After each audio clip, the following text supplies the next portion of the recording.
Sur ces images exclusives obtenues par BFM TV et filmées il y a quelques heures dans la zone de fret de Roissy, une partie de la cargaison mystère.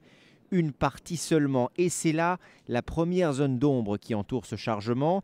Plusieurs colis auraient disparu, un peu moins de 400 grenades lacrymogènes. Faux, répond Hainaut, le transitaire, qui refuse de communiquer directement et qui renvoie systématiquement vers l'expéditeur, la Sofexi. Autre mystère, la marchandise a été réétiquetée jeudi et vendredi dernier. Une partie des palettes devait initialement être envoyée aux forces de l'ONU en Côte d'Ivoire.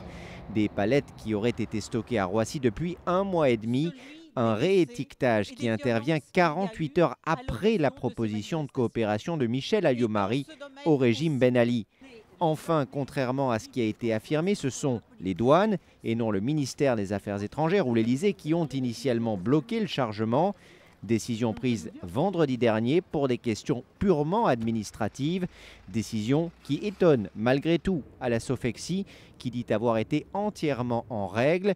Le fabricant et négociant du matériel affirme qu'il est toujours en France, en partie à Roissy, c'est ce que montrent ces images, en partie à Châteauroux, d'où il devrait être exporté, ce qui est toujours dans la zone de fret de l'aéroport parisien, des grenades lacrymogènes et un lot de boucliers.